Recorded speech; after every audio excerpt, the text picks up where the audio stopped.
నమస్కారం. యూత్ కౌంటర్కు స్వాగతం. హైదరాబాద్ విశ్వవిద్యాలయం 400 ఎకరాల ల్యాండ్ని తెలంగాణ గవర్నమెంట్ ఆక్షన్ వేస్తుంది.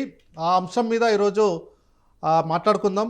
అక్కడ విద్యార్థి సంఘాలు అలాగే టీచింగ్ నాన్ టీచింగ్ సంఘాలన్నీ కూడా వ్యతిరేకంగా ఈ ఆక్షన్కి వ్యతిరేకంగా పోరాడుతూ ఉన్నారు. నిన్నటి నుంచి మొత్తం మీద ఒక 400 ఎకరాల భూమి యూనివర్సిటీ ఆఫ్ హైదరాబాద్ భూమిని వేలం వేసేటట్టుగా ఆక్షన్లో పాల్గొనాల్సిందిగా బిడ్స్ కూడా రిలీజ్ చేశారు. తెలంగాణ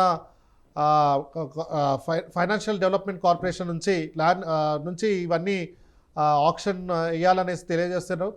2009లో సుమారు ఒక 850 ఎకరాలని ఐఎంజీ భరత్ అన్న ఒక సంస్థకి ఇవ్వడము, ఆ తర్వాత ఆ సంస్థ అక్కడ స్పోర్ట్స్ కాంప్లెక్స్ని కల్చాలి అన్న అంశం మీద వాళ్ళు ఇవ్వడము గవర్నమెంట్ తర్వాత ఆ ల్యాండ్ని రాజశేఖర్ రెడ్డి గారి గవర్నమెంట్ ఉన్నప్పుడు మొత్తం ల్యాండ్ని తీసుకోవడము, ఆ తర్వాత వాళ్ళకు హైకోర్టుకి వెళ్ళడము, సుప్రీంకోర్టుకి వెళ్ళడము, ఆ మొత్తం ల్యాండ్ కూడా ప్రస్తుతం స్టేట్ గవర్నమెంట్ అథారిటీలో ఉంది అనేసి కూడా అక్కడ సుప్రీంకోర్టు తెలియజేయడం కూడా జరిగింది.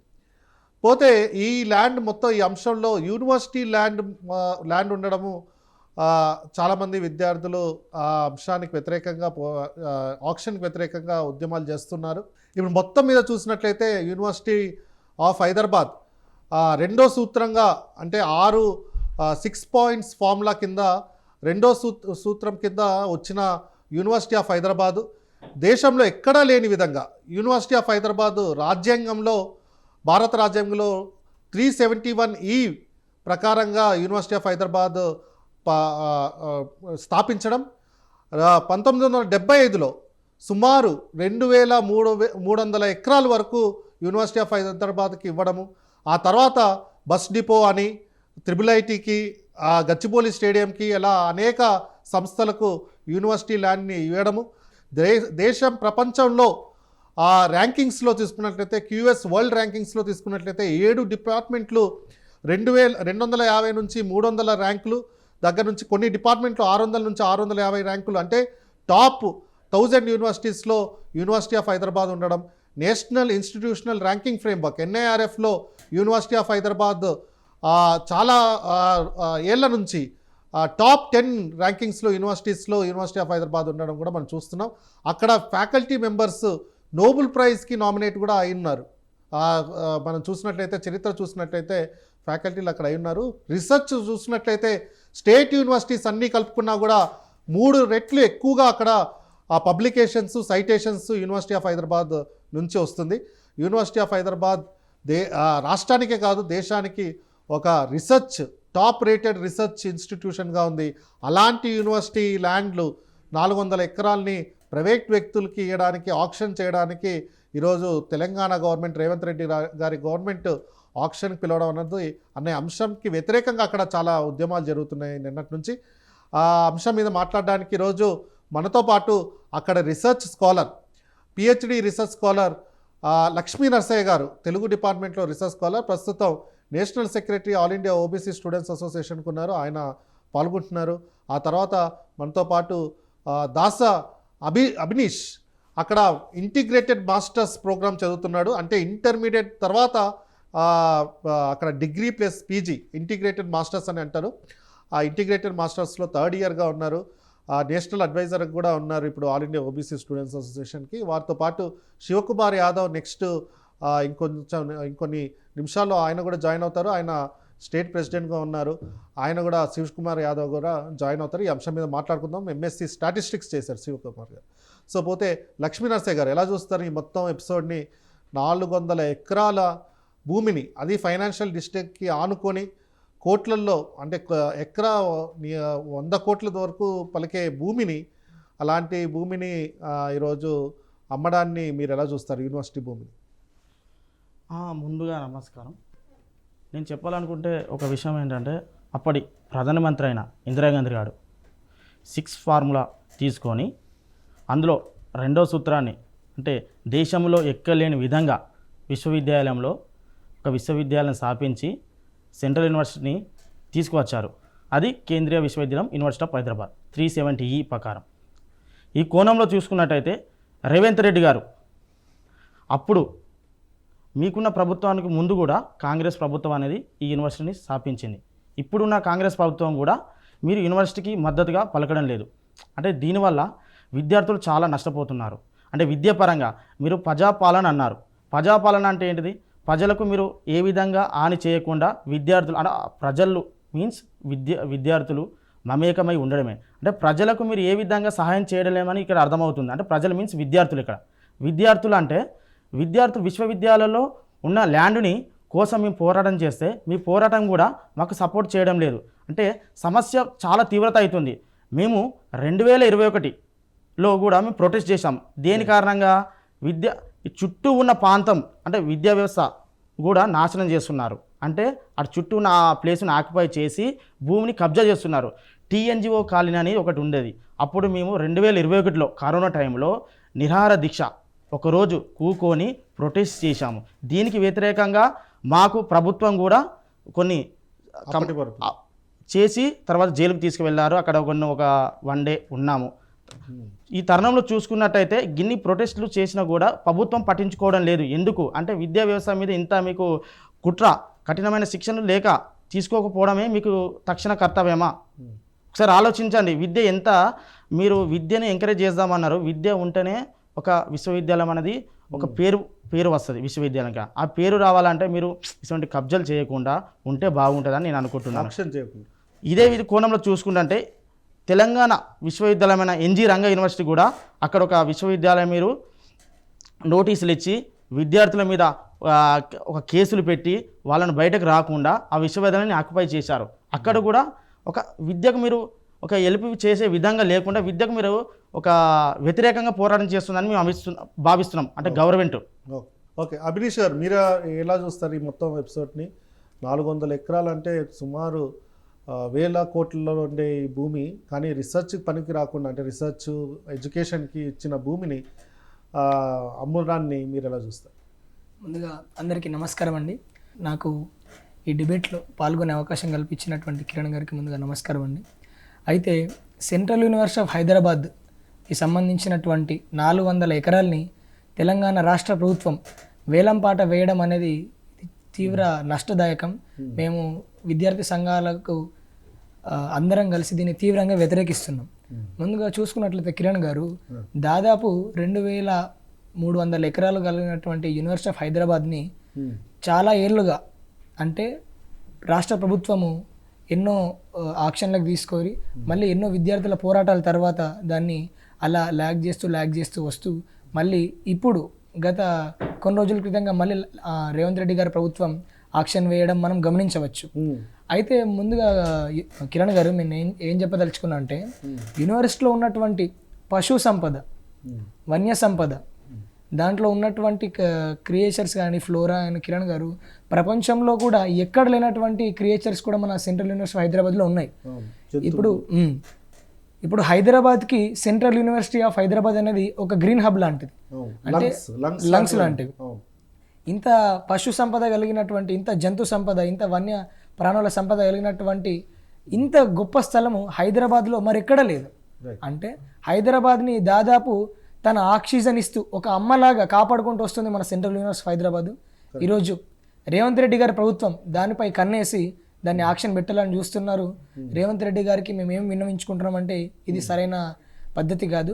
యూనివర్సిటీ ఆఫ్ హైదరాబాద్ ఇప్పుడు ఎన్నో విశ్వవిద్యాలయాలను తట్టుకొని కానీ ఇప్పుడు ఎన్ఆర్ఎఫ్ ర్యాంకింగ్స్లో ఎన్నో ప్రఖ్యాతిగాంచి మంచి మంచి ర్యాంకింగ్స్ సంపాదించుకుంటుంది. అండ్ ఇంకో విషయం నేను ఏం చెప్పదలుచుకున్నాను కిరణ్ గారు, వారి ప్రభుత్వంలోనే ఇప్పుడు ఉప ముఖ్యమంత్రిగా చేస్తున్నటువంటి బట్టి విక్రమార్క గారు, దుద్దిల శ్రీధర్ బాబు గారు, అలాగే జుక్కల్ శాసనసభ్యులు తోట లక్ష్మీకాంతారావు గారు కూడా వాళ్ళందరూ యూనివర్సిటీ ఆఫ్ హైదరాబాద్ స్టూడెంట్స్ అండి. అక్కడ అల్యూమిని వాళ్ళందరూ ఆ ప్రభుత్వంలో ఉన్న వాళ్లకు ఆ సంపద యొక్క విలువ ఏంటో వాళ్ళకి తెలుసు.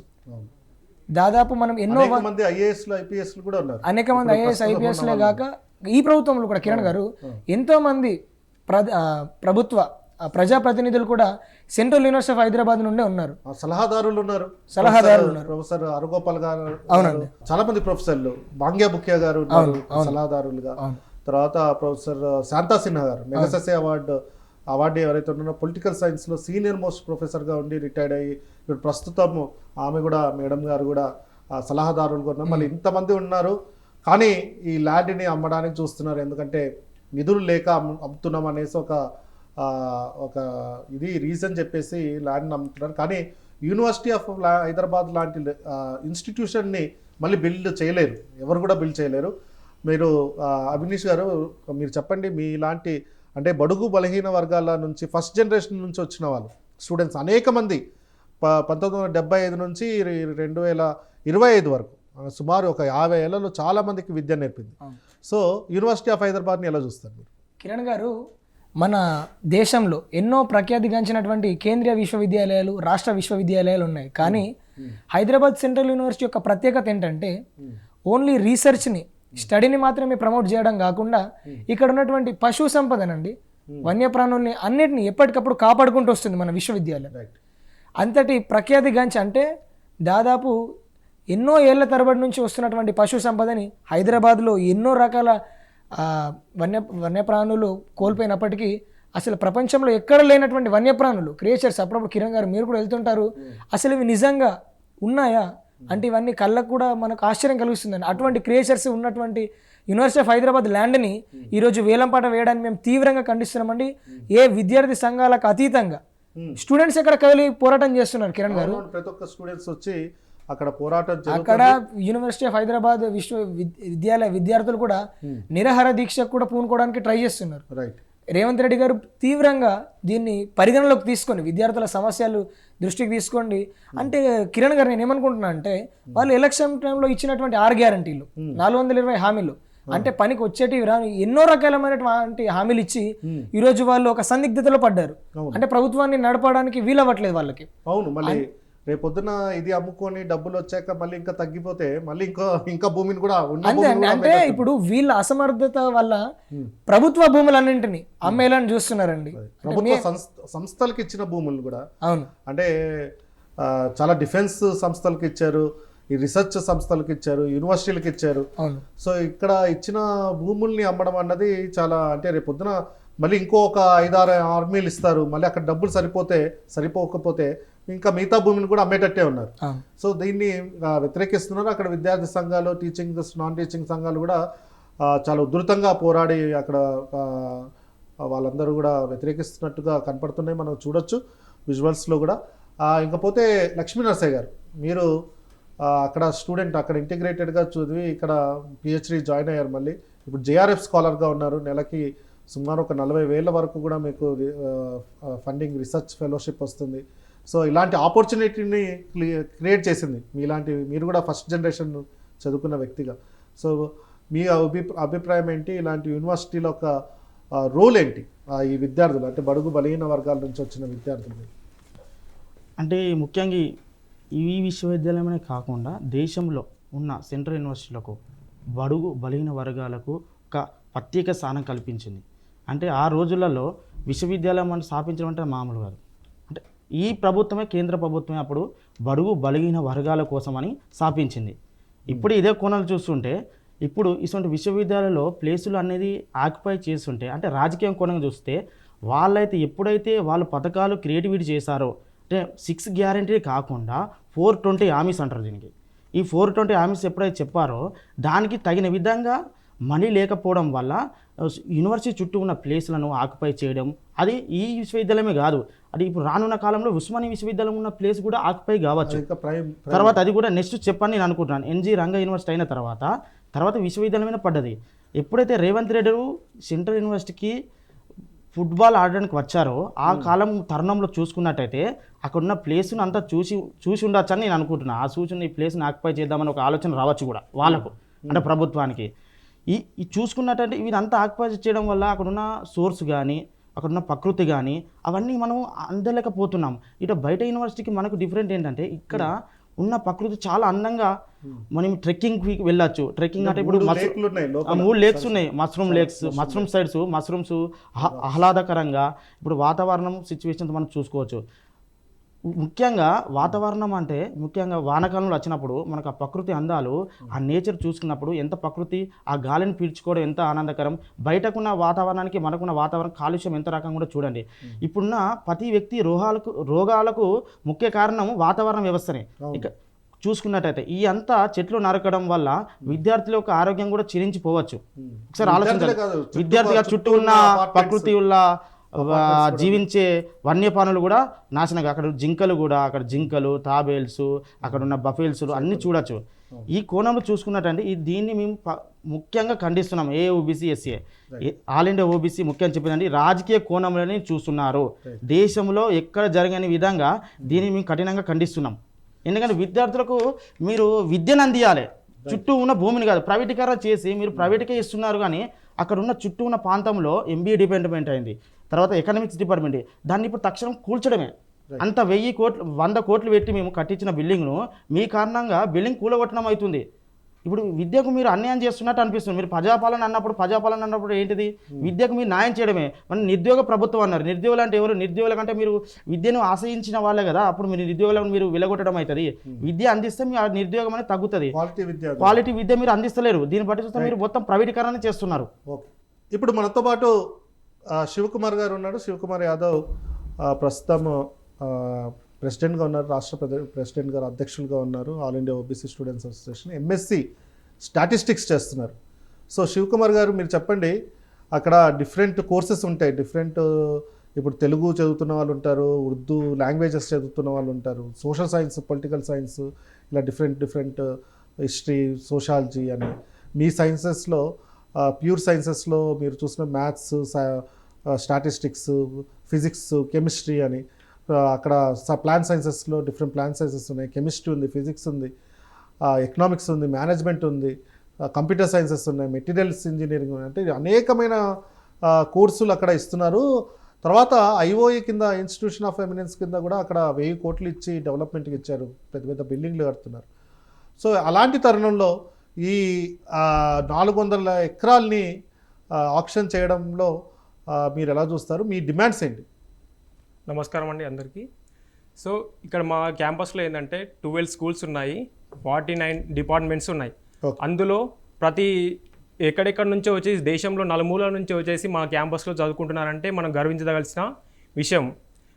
వాళ్ళ స్టేట్లో కాకుండా మన స్టేట్లో వచ్చి చదువుకోవడానికి ముఖ్య కారణం ఏంటంటే ఇది ఒక లార్జ్ స్కేల్ ఆఫ్ ఏరియా వ్యాపించినటువంటి యూనివర్సిటీ ఆఫ్ హైదరాబాదు 1800 ఎకర్స్లో ఉంది. సో ఈ 1800 ఎకర్స్లో ఏంటంటే ప్రతి ఒక్కరు కూడా వాళ్ళ సొంత ఊరిలో ఉన్న ఫీలింగే ఉంటుందన్నమాట. ఇంత పెద్ద వాతావరణంలో వచ్చేసి వాళ్ళ సొంత ఊరిని ఫీల్ అయ్యి ఉన్నతమైన చదువులు చదివి ఎంతో గొప్ప ఉన్నత స్థాయిలో ఎదిగారు. ముఖ్యంగా చూసుకున్నట్టు ఏంటంటే ప్రస్తుతం నేను ఎంఎస్సీ స్టాటిస్టిక్స్ చదువుతున్నాను కదా, మా డిపార్ట్మెంట్ అండ్ ఎంబీఏ ఎకనామిక్స్ ఈ 3 డిపార్ట్మెంట్లు కూడా ఇప్పుడు కబ్జా ఆక్రమించిన స్థలంలోనే మా డిపార్ట్మెంట్లు అనేవి ఉన్నాయి. సో ఈ డిపార్ట్మెంట్లు అన్నీ మొన్ననే రీసెంట్గానే కట్టారు. సో ఇవన్నీ తొలగిసేసే మా డిపార్ట్మెంట్లు అంటే ఇప్పుడు మేము పొందుతున్నాం కాబట్టి నాది ఇయర్ అయితే అయిపోతుంది. మళ్ళీ కొత్త వాళ్ళకి మళ్ళీ ఏ విధంగా ఉంటుంది తొలగిసేసే, మళ్ళీ కొత్త బిల్డింగ్లు కట్టడానికి మళ్ళీ ఎన్నో అవస్థలు పడాల్సి వస్తుంది.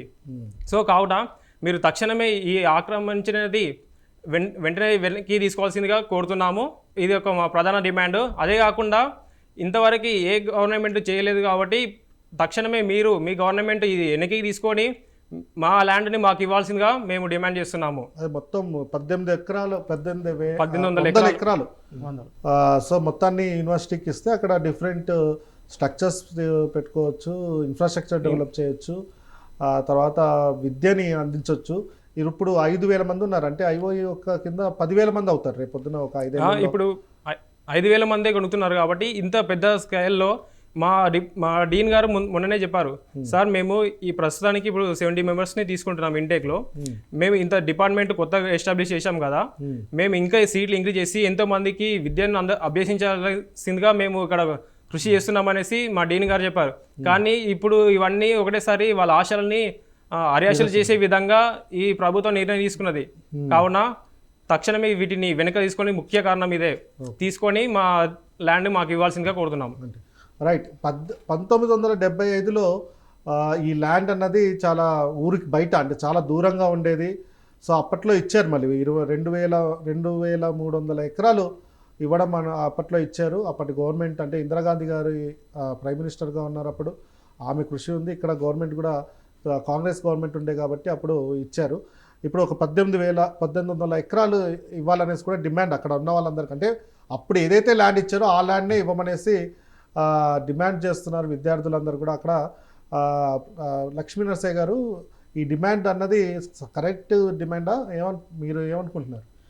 మీరు అన్నది కరెక్టే. ఈ విధానంగా చూసుకుంటే మనకు 2,304 ఎకరాస్ ఉన్నప్పుడు అందులో చుట్టూ ఉన్న ప్రాంతాలకు అంటే గచ్చిబౌలి స్టేడియానికి, అదేవిధంగా Lingampally bus depot, Tata company అక్కడ ఎదురు ఉన్న కంపెనీకి, ఐఐటి ట్రిపుల్ ఐటీకి ప్లేస్ ఇచ్చారు. మిగతా మొత్తంలో చూసుకున్నట్టు మళ్ళీ మిగిలింది 1,800 ఎకరాలే. ఇందులో ఈ కోణంలో మళ్ళీ చూసుకున్నప్పుడు మళ్ళీ -400 తీసేస్తే మనకు మిగిలేది ఎంత? 1,400. అంటే ఇంకో 400 అక్కడ టీఎన్జిఓ మనం చూసుకున్నట్టు మీకు ముందే చెప్పాము, మేము అంతకుముందు ప్రొటెక్ట్ చేసి అక్కడ ల్యాండ్ని కాపాడాం మనం. దాన్ని కూడా అక్కడ చిన్నగా ఏం చేసినంటే రాజకీయ వ్యక్తులు కూడా ఒక గుడిని స్థాపించి ఆ మొక్కులు గిప్పులు చేసి ఆ ల్యాండ్ని కూడా ఆక్యుపై చేద్దామని అక్కడ ఉన్న అప్పుడు బీఆర్ఎస్ వ్యక్తి అని దాన్ని కబ్జా చేసిండు. అంటే అప్పటి నుంచే కబ్జా నడుస్తుంది. ఈ తరుణంలో బీఆర్ఎస్ లిమిట్ అయిపోయిన తర్వాత ఇప్పుడు కాంగ్రెస్ వచ్చింది. కాంగ్రెస్ కూడా ఇదంతా చూస్తుంది. ఇటు చూసుకున్నట్టయితే మాకు ఐ&ఎల్ మెస్ ఉంది. ఆ మెస్ వెనుక దాదాపు ఈ ప్రభుత్వానికి సంబంధించిన వ్యక్తికి ఒక ల్యాండ్ ఉంది. ఆ ల్యాండ్ కూడా ఉన్నది కాబట్టి అది కూడా కబ్జానే. ఇది చూసుకున్నట్టయితే అతనికి ఇక్కడ కంపెనీ వస్తే కొంచెం లాభాలు, ఆ రియల్ ఎస్టేట్ అనేది పెరుగుతుంది, రేటు పెరుగుతుంది, భూమికి రేటు పెరుగుతుంది అని ఆడ కూడా ఆలోచించారు ఇప్పుడున్న ప్రభుత్వాలు. అంటే ఎంత నష్టపోతున్నామో చూడండి. విద్య అంటే ఇది వ్యక్తుల కోసం చేస్తున్న ఒక కుట్ర అనేసి మీరు అంటున్నారు. కానీ అక్కడ మనం చూడాల్సింది మనలాంటి స్టూడెంట్స్, అంటే తెలంగాణ నుంచి వచ్చిన స్టూడెంట్స్, దేశం నుంచి వచ్చిన బడుగు బలహీన వర్గాలు, mostly SC ST BC minority మహిళా స్టూడెంట్సే ఎక్కువగా అక్కడ చదువుకుంటుంటారు. ఒక ఆపర్చునిటీ. సో అంతమందికి విద్యను బోధిస్తుంది, 5,000 మందిని. అది చూడకుండా, పబ్లిక్ గుడ్ని చూడకుండా వీళ్ళు ప్రైవేట్ వ్యక్తులకి అందించాలనేసి చూస్తున్నారు అనేసి మీరు అంటున్నారు. ఇంకేమన్నా మీరు యాడ్ చేయాలనుకుంటున్నారా పాయింట్? తక్షణమే మీరు ఏం చేస్తారంటే ఈ నివారణ చర్యలు మీరు తీసుకొని వెంటనే మీరు వాపస్ తీసుకొని వెంటనే మీరు విద్యకు ఏ విధంగా న్యాయం చేస్తున్నారో తెలంగాణలో కూడా, సెంట్రల్లో కూడా మీరు విద్యకు ఆ విధంగా న్యాయం చేస్తూ దీన్ని మీరు వాపస్ తీసుకోవాలని మా all India OBC student association తప్పకుండా మీకు చెప్పాలని మేము అనుకుంటున్నాము. ఒక కోణంలో చూసుకున్నట్టయితే ఈ విశ్వభవనంలో చదివిన శ్రీధరబాబు గారు కానీ, బట్టి విక్రమార్క గారు కానీ వాళ్ళకి తెలియజేయాల్సింది ఏంటంటే మీరు తక్షణమే దీని మీద చర్య తీసుకొని, దీని మీద మీరు చర్యలు తీసుకొని విశ్వవిద్యాలయం మీరు తెలియజేయాలని మేము మనస్ఫూర్తిగా కోరుకుంటున్నాం.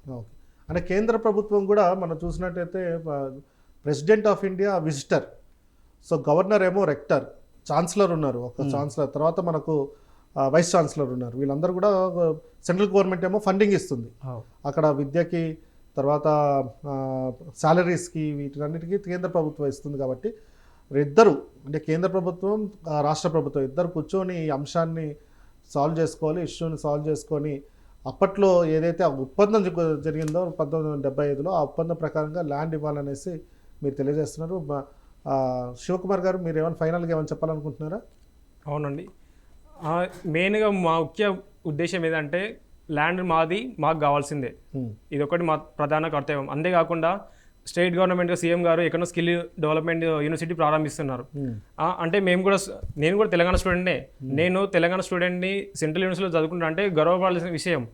నేను ఒక మారుమూల గ్రామం నుంచి వచ్చేసి ఇంత సెంట్రల్ యూనివర్సిటీకి వచ్చిన అంటే నాకు అసలు ఇప్పుడు ఒక గొప్ప వ్యక్తులు ఏంటంటే, ఇప్పుడు యూనివర్సిటీ ఆఫ్ హైదరాబాద్ ఉంది. నేను నార్మల్గా ఫీజు రింబర్స్మెంట్తోనే వచ్చాను. అదే నేను వేరే ప్రైవేట్ యూనివర్సిటీకి వెళ్ళాలంటే నాకు ఎన్ని లక్షల ఖర్చులు అవుతుంటాయి. సో సెంట్రల్ గవర్నమెంట్ విద్యని మాత్రంగా ఫీజులు తీసుకొని మాకు ఉన్నత స్థాయిమైన విద్యని ఎంతో ఉన్నత రకాలుగా ఉన్నటువంటి సౌకర్యాలను కల్పిస్తూ మాకు విద్యను బోధిస్తుంది. సో మీరు దీనికి సహకరించేసి ఉన్నదాన్ని ఉన్నట్లుగా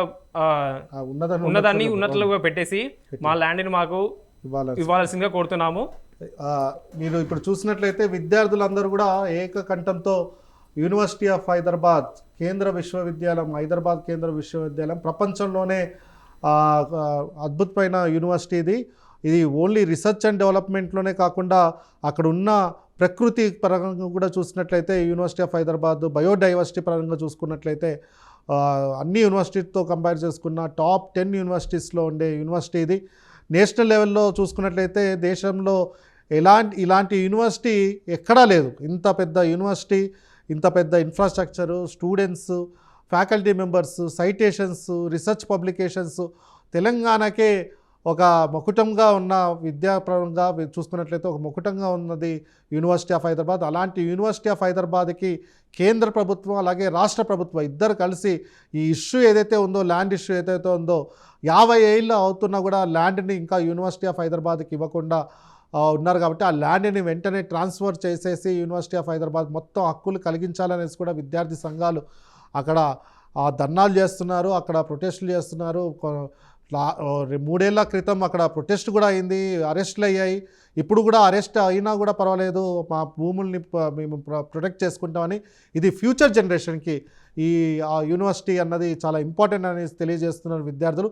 ఈ చర్చా కార్యక్రమంలో పాల్గొన్న శివకుమార్ యాదవ్ గారికి, అలాగే లక్ష్మీ నరసయ్య గారికి, అలాగే దాస అభినీష్ గారికి ముగ్గురు కూడా ధన్యవాదాలు తెలుపుతూ నెక్స్ట్ ఎపిసోడ్లో మరొక అంశంతో కలుద్దాం. అప్పటి వరకు సెలవు. ధన్యవాదాలు.